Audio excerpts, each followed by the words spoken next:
This is a news article from The Guardian. Discusses the date of Australia Day. 26 January is being opposed and there have been multiple protests against it. And interestingly, this article points out that this is not new. It's been there all the time. This article includes a brief outline of history of events and protests and comments from different leaders regarding the date change of Australia Day. Various political leaders are willing to change the date, whereas some are not.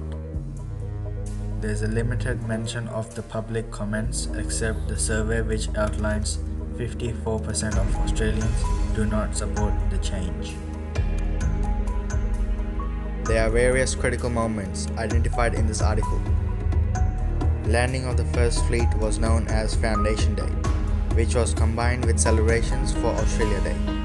This was protested by the native Australians in the past and present to change the date. However, various Australian political leaders do not support the date change. The use of language in this article is very direct. For example, Australia's federal political leaders, however, are not. I'm disappointed by those who want to change the date. These statements show there are no negotiations or sympathy from the political leaders, and they are not up for a negotiation. There is a sense of direction of negative feeling for the disappointment expressed. Who is in the power? The control of the situation lies with the leaders and the history that is not supporting the date change. The language used is very strong and direct and highlights that the date change issue has been ignored for a long time, and hence it is okay to continue to do so. Although the article shares comments from various leaders who are supporting the date change, including the language which highlights on the importance of Australia Day. The language describes emotions and feelings of Aboriginals and a strong motive to support the argument. Who isn't being heard here? The Aboriginal community and the leader supporting it. This is probably because there is a lack of understanding within the Australian public regarding the significance of Australia Day and how it is difficult for the first fleets. There is some mention earlier outlining history, but these are not strong to deliver the message to the audience why they should support. But what if it could be done differently?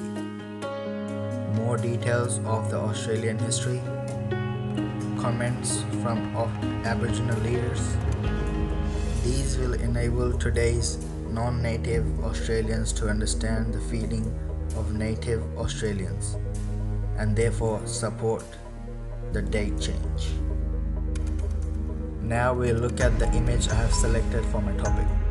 The key element of this image shows the first fleet arrives in Australia and the two native Australians confused with their arrival.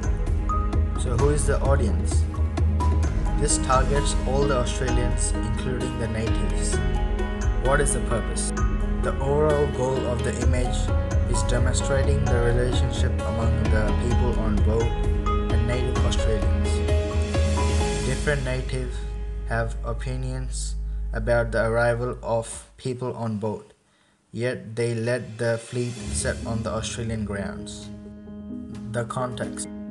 The background of the image is in relation to arrival of people on board and how it impacts the native Australian. If we hide the speech bubbles for a moment and just focus on the visual elements of the image, how would you judge the image? Arrival of boat people and native Australians waiting for the arrival at the shore with the possible intention to welcome them, hit them, or invade the island. Sad moment for them. Now let's look at the most important parts of the image. It's a cartoon image on a black and white background. Arrangement of the overall image is well set out. The image of two boats is is located roughly on the top left corner of the image, and this is an eye-catching corner for the audience.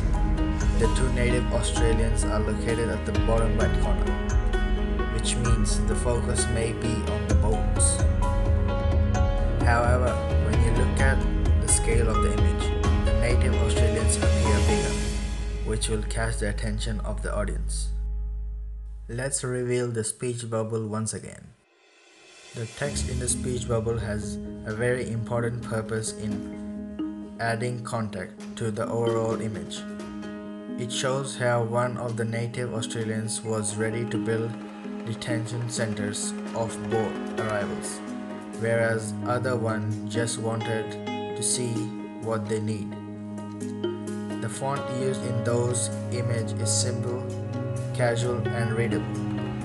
How the image fits with the critical moment mentioned earlier. The first critical moment discussed earlier was the first landing of the fleet in 1818 in Australia, which was celebrated as a Foundation Day. According to this image, at that time the fleet arrived. Native Australians welcomed outsiders and gave consideration for the fleets to settle down. However, this is not consideration given to their feelings of remorse on this day. We are celebrating the day Australia was invaded. This is a sad time for the natives. This ties in with the second critical moment discussed earlier. Protest against the celebration since 1938 by the Aboriginals as it's their day of mourning. This image is made for all of us to give consideration to the day of mourning for the natives as they let us step into the land and not celebrate this day. My reflection. This image could have been improved by adding colored cartoon. Some catchy phrase would have been beneficial to define the purpose of both parties, including the boat people.